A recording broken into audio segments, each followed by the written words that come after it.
Bismillahirrahmanirrahim. Selamat sore buat segenap warga bangsa Indonesia dimanapun berada. Selamat berjumpa lagi, dan pada kesempatan ini saya ingin menyampaikan sesuatu yang menyangkut hajat hidup orang banyak yang sedang menjadi persoalan dan masalah yang di Republik kita ini. Yaitu apa yang akan kami sampaikan? Yaitu adanya kenaikan pajak bumi dan bangunan yang ugal-ugalan, yang nilainya sangat fantastis, di mana kenaikan yang wajarnya hanya sifatnya puluhan atau belasan persen, kali ini kenaikan pajak bumi dan bangunan sampai ratusan persen, bahkan ada yang sampai ribuan persen. Contoh di daerah kami sendiri di Cirebon, Kota Madia Cirebon, pada tanggal 7 Mei kemarin, kami masyarakat Cirebon melakukan hearing dengan Dewan Perwakilan Daerah Kota Madia Cirebon untuk membicarakan dan menyampaikan mengenai kenaikan pajak bumi dan bangunan yang menurut kami sebagai masyarakat ini sesuatu yang sangat memberatkan. Ada beberapa poin yang kami sampaikan ketika hearing dengan DPRD. Yang pertama adalah bahwa pemerintah, baik eksekutif maupun legislatif, memang mempunyai otoritas dengan segala undang-undang yang isinya pasal dan ayat untuk menentukan besaran pajak bumi dan bangunan di daerahnya. Namun, pertanyaan kami dari masyarakat, walaupun memang ada semangat otonomi daerah, tetapi pertanyaannya, apakah otonomi daerah itu yang menyangkut hajat hidup orang banyak itu diberikan wewenang 100% kepada pemerintah daerah, baik eksekutif maupun legislatif. Itu yang pertama. Yang kedua, apabila itu dibenarkan, tolong baik eksekutif maupun legislatif jangan hanya berpikir karena merasa bisa, tetapi juga harus berpikir harus bisa merasa. Saya ulangi, jangan hanya merasa bisa, tapi juga harus bisa merasa. Kenapa harus bisa merasa? Karena pemangku pemerintahan atau pemangku otoritas baik eksekutif maupun legislatif harus merasakan jerit tangisnya masyarakat dalam kondisi ekonomi pasca pandemi. Ibaratnya dengan dihajar pandemi sekian tahun, kondisi ekonomi masyarakat sekarang itu sedang baru merangkak-rangkak. Nah, dengan adanya kebijakan kenaikan pajak bumi dan bangunan yang menurut kami adalah ugal-ugalan dan tidak masuk akal, ini tolong jangan melakukan akal-akalan kepada hal-hal yang tidak masuk akal. Sebagai contoh, ada seorang teman saya yang umurnya 80 tahun lebih, tinggal di sebuah rumah yang tadinya pajaknya itu X, sekarang itu lebih dari 10X, artinya naik 1000% atau menjadi 1000%. Nah, menurut kami itu bukan kenaikan, tetapi ganti nilai atau ganti harga. Yang ketiga, mungkin ada suatu misperception atau misunderstanding dari para pemangku otoritas, baik legislatif maupun eksekutif, dalam penentuan pajak bumi dan bangunan ini. Salah satu dasarnya adalah berdasarkan nilai pasar. Ini yang kami pertanyakan. Apakah betul, apakah layak, dan apakah pantas kalau bumi dan bangunan yang sudah menjadi huniannya penduduk itu diposisikan seperti barang dagangan yang bisa naik bisa turun tergantung nilai pasar yang disetarakan dengan komoditi pasar seperti cabai dan kentang dan sejenisnya. Menurut kami, pemahaman atau persepsi bahwa bumi dan bangunan, apalagi yang sudah menjadi tempat hunian, itu diposisikan sebagai barang dagangan, menurut saya atau menurut kami ini sangat tidak fair.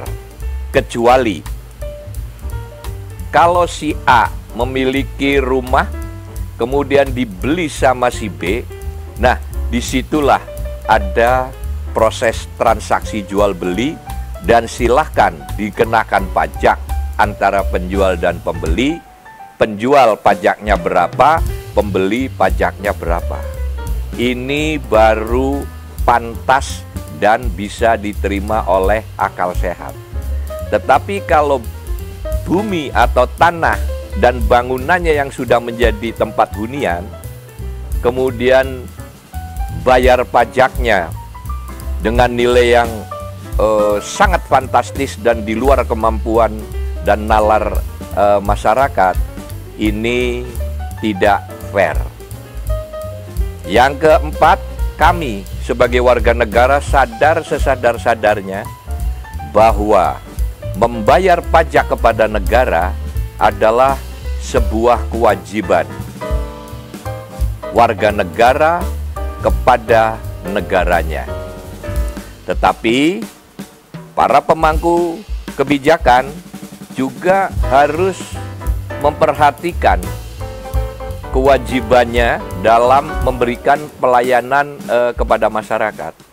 Jadi mohon maaf kepada DPRD,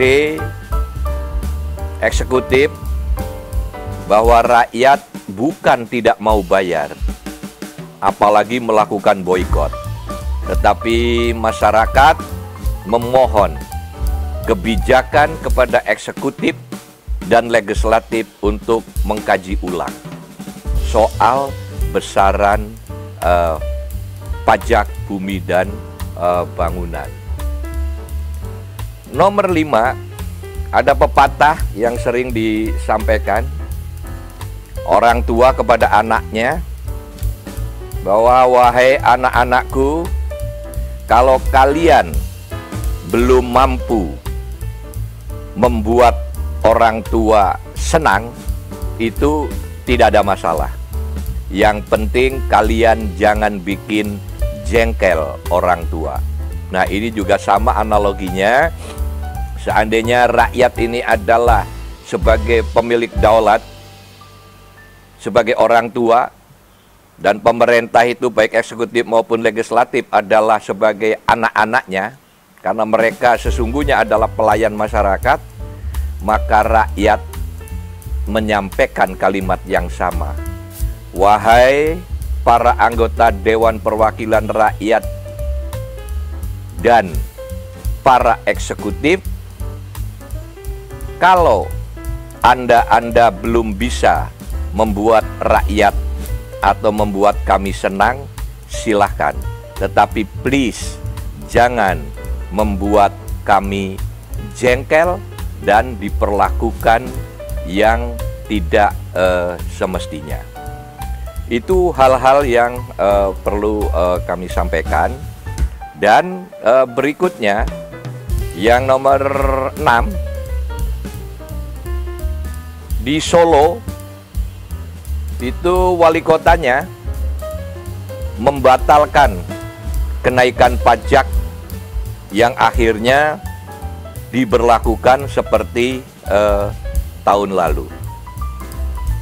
Solo memang bukan Cirebon, tetapi Solo juga adalah bagian dari Negara Kesatuan Republik Indonesia, yang ini bisa menjadi jurisprudensi bahwa kalau daerah lain atau daerah X bisa merevisi atau menunda atau membatalkan aturan-aturan yang memberatkan masyarakat, kenapa atau bahkan kami berharap di Cirebon pun khususnya itu bisa direvisi, ditunda atau bahkan dibatalkan. Yang ketujuh, bahwa kami sebagai masyarakat sesadar-sadarnya, seperti halnya kesadaran kami yang dilakukan setiap tahun, selalu taat dan patuh untuk membayar pajak bumi dan bangunan.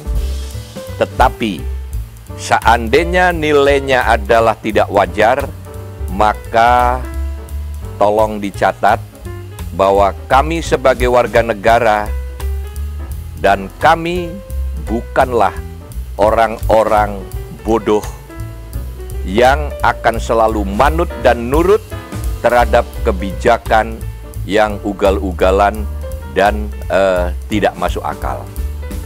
Saya kira itu, saya ulangi sekali lagi, bahwa kami sadar sesadar-sadarnya bahwa membayar pajak merupakan kewajiban warga negara terhadap negara.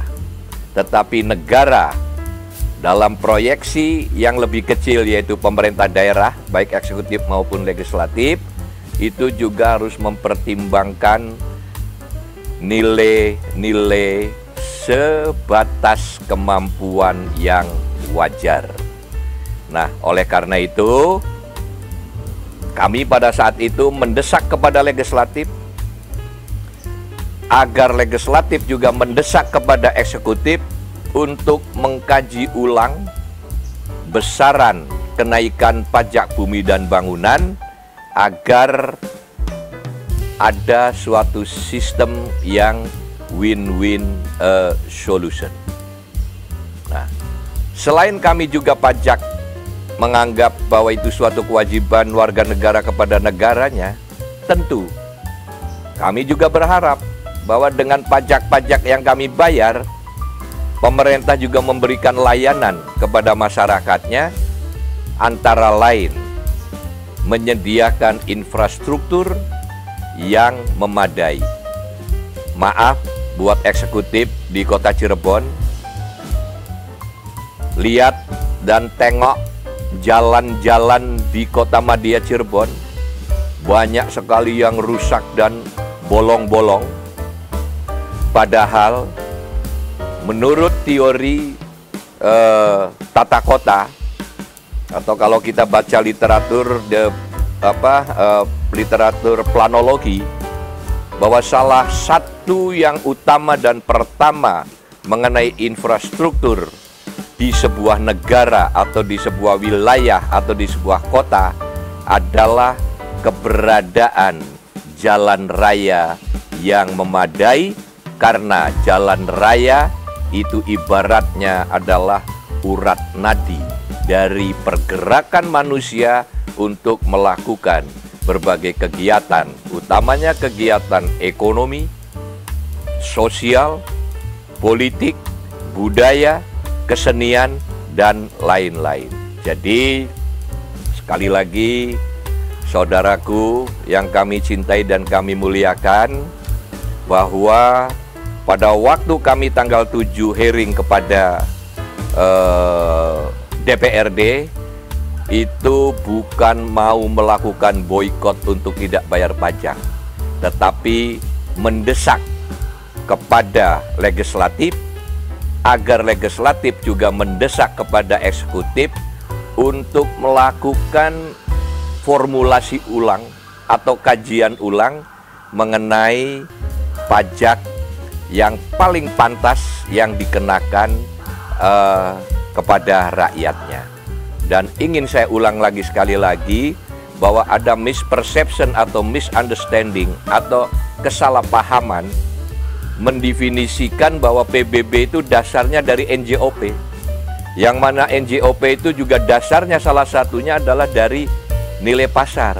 Padahal bumi dan bangunan, apalagi sudah menjadi tempat hunian, adalah sebuah hal yang bukan barang dagangan yang disamakan dengan cabai, bawang, dan kentang yang harganya bisa naik turun setiap saat. Saya kira itu yang bisa saya sampaikan mengenai pajak bumi dan bangunan. Saya tidak tahu di daerah-daerah lain itu bagaimana, tetapi yang kami amati dan kami rasakan di Cirebon. Daerah lain yang kami lihat dan saya baca di media adalah Solo. Jadi tolong legislatif dan eksekutif untuk mengkaji ulang, dan dalam hal ini karena kebijakan yang menyangkut hajat hidup orang banyak dan menyangkut keuangan, tolong pemerintah pusat juga ikut turun melakukan kajian atau relatif sedikit intervensi, karena keluhan-keluhan masyarakat yang dirasakan sangat memberatkan ini sudah menjadi problem yang sangat serius. Jadi tolong pemerintah pusat juga harus ikut melihat, karena menurut pengertian kami bahwa otonomi daerah itu tidak full 100% segala sesuatunya diatur oleh daerah. Apapun yang terjadi, apapun persoalan dan permasalahan yang terjadi, semuanya diberikan kepada otoritas daerah. Apalagi ini hal-hal yang menyangkut soal hajat hidup orang banyak. Saya kira itu yang bisa saya sampaikan mengenai pajak bumi dan bangunan yang hari-hari bisa kita kenal, yaitu PBB. Semoga ulasan dan paparan kami yang singkat ini bisa menjadi renungan dan kajian ulang bagi semua pihak, baik eksekutif, legislatif, pemerintah pusat, maupun warga negara Indonesia sendiri, untuk sama-sama menemukan suatu formula atau model atau sistem yang kira-kira bagus untuk semua pihak. Saya kira itu. Terima kasih.